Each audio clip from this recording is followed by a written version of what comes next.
दोस्तों नमस्कार। प्रयास बेहतर हो तो परिणाम बेहतरीन हो जाता है। प्रयास बेहतर हो तो परिणाम बेहतरीन हो जाता है। मैं हरिंदर पांडे एक छोटा सा प्रयास कर रहा हूँ उन मित्रों के लिए जो संघ लोक सेवा आयोग सिविल सेवा 2020 के प्रारंभिक परीक्षा में सम्मिलित होने जा रहे हैं, अर्थात 4 अक्टूबर 2020 सिविल सेवा पीटी एग्ज़ाम को देने जा रहे हैं।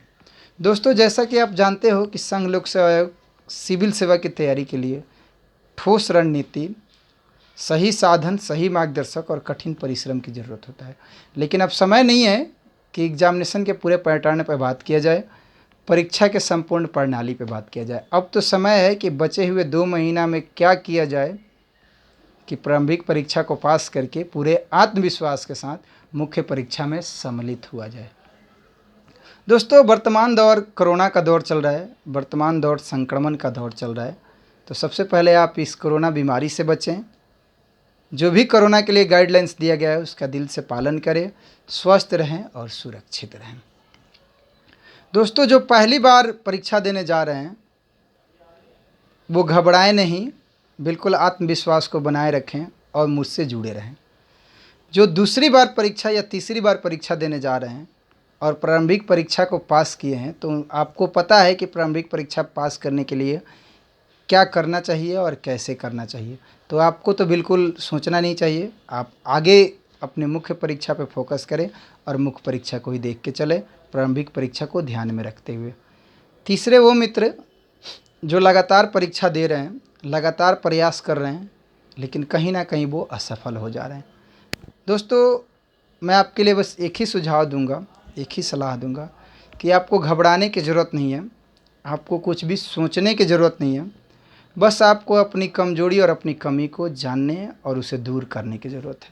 आप सोचें कि क्या वजह है कि आप बार बार प्रयास कर रहे हैं फिर भी असफल हो जा रहे हैं। तो बस आप उस कमी को जानें, उसे दूर करें।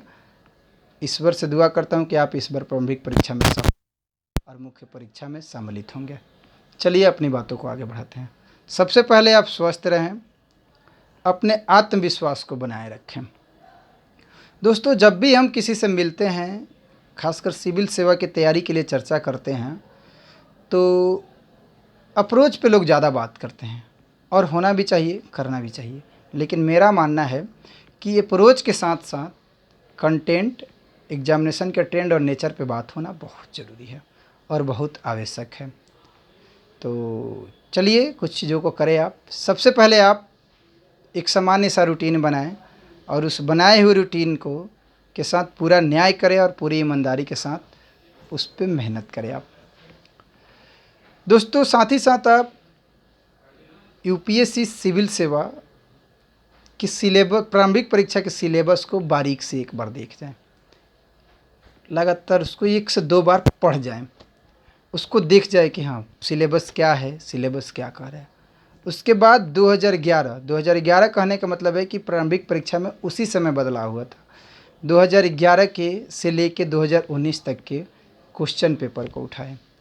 क्वेश्चन पेपर को लेके आप जो भी समय निर्धारित किए हैं उस समय में कोशिश करें कि पूरे एग्जामिनेशन ओरिएंटल हॉल की तरह उसे सॉल्व करें। जब आप क्वेश्चन को सॉल्व करेंगे तो आपके सामने 3 विकल्प आएगा। सबसे पहला विकल्प आएगा कि आप कुछ क्वेश्चन को हल करेंगे, की हुई हल क्वेश्चनों में से कुछ को गलत करेंगे और कुछ को छोड़ देंगे। ये प्रक्रिया लगातार आप करेंगे। जब आप लगातार करेंगे तो आप देखेंगे कि एक औसत से आप सही कर रहे हैं, एक औसत पे आके आप गलत कर रहे हैं और एक औसत पे आके आप क्वेश्चन को छोड़ दे रहे हैं। अब आपको करना क्या है कि जो आप सही कर रहे हैं उसे तो आप कर रहे हैं, उतना तो है ही। मान लीजिए कि आप 11 में अगर 60 क्वेश्चन किए 2011 के पेपर में और 40 क्वेश्चन आप सही किए, 20 क्वेश्चन आप गलत किए और 40 क्वेश्चन छोड़ दिए, तो अब 40 तो हैं ही 11 के मुताबिक। उसी तरह अगर 12 में आपने 70 क्वेश्चन किया, 20 क्वेश्चन गलत कर दिया, 50 क्वेश्चन आप सही किए और 30 क्वेश्चन आप छोड़ दिए, तो 50 तो है ही। तो एक एवरेज हो जाएगा कि 40 से 50 के बीच में आप हैं ही। अब आपको करना क्या है कि जो आप सही हैं वहाँ तक तो हैं, अब आप जो गलत कर रहे हैं उसको देखना है कि आप गलत क्या कर रहे हैं, आखिर क्या वजह है कि वो गलत हो जा रहा है। लैक ऑफ कॉन्फिडेंस है, आधी अधूरी नॉलेज है, या बस ऐसे ही तुक्का मार है। उस गलत की हुई चीज़ों को दूर करें और दोबारा उसे ना करें। तीसरा, जो आप क्वेश्चन छोड़ दे रहे हैं उसे देखिए कि आप किस आधार पर छोड़ दे रहे हैं। क्या आपको जानकारी नहीं है या आपको वहाँ तक पहुँचे ही नहीं है जानने के लिए? तो इसको देखें और इसको ध्यान में लेके उस जानकारी को लाएं। पर डे अभ्यास करें और अभ्यास के साथ साथ खंड बना लें अपने कमजोरियों का। देखें कि आप किस सब्जेक्ट में कमज़ोर पड़ रहे हैं। आप हिस्ट्री में कमज़ोर पड़ रहे हैं, आप ज्योग्राफी में कमज़ोर पड़ रहे हैं, आप पॉलिटी में कमज़ोर पड़ रहे हैं। जिसमें भी कमज़ोर पड़ रहे हैं आप अब उस कमजोरी को दूर करें। तो देखिएगा कि एक समय ऐसा आएगा कि आप तैयारी आप आगे बढ़ते जा रहे हैं, आपको आत्मविश्वास भी होते जा रहा है और आपकी तैयारी भी होते जा रहा है। दोस्तों, कई बार क्या होता है कि एग्ज़ाम नज़दीक होने के चलते हम नर्वस आ जाते हैं। बिल्कुल नहीं नर्वस आना है, आपको सामान्य रहना है।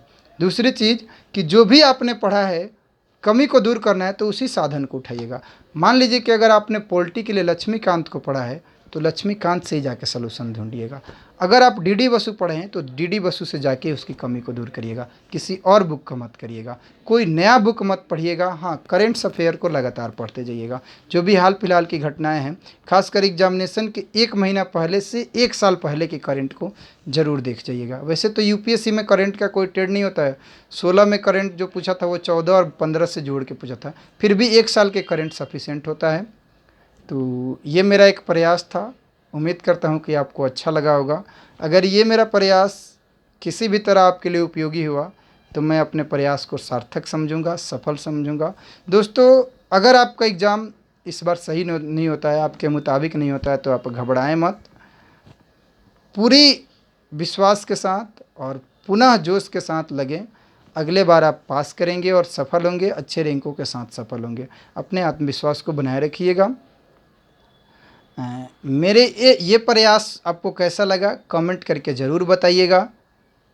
मुझसे आप, अगर आपको लगता है कि मैं आपके पूरे एग्जामिनेशन की तैयारी में कहीं भी आपके लिए सहायक हो सकता हूं, तो आप मुझसे जुड़ें, मुझसे संपर्क करें और अपनी समस्याओं को रखें। मैं कोशिश करूंगा कि आप संतुष्ट हों और आप सफल हों। मुझसे जुड़ने के लिए आप फ़ोन कर सकते हैं। ख्याल करें कि रात में ना करें। 9540499612 ये मेरा मोबाइल नंबर है, व्हाट्सअप नंबर है। आप मुझे मैसेज भी कर सकते हैं और अपनी समस्याओं को रख सकते हैं। मैं पूरी कोशिश करूँगा कि आप संतुष्ट हों। दोस्तों, आप का जीवन सुखद और सफल हो, आप आईएएस बने, इन्हीं सारी शुभकामनाओं के साथ बहुत बहुत धन्यवाद।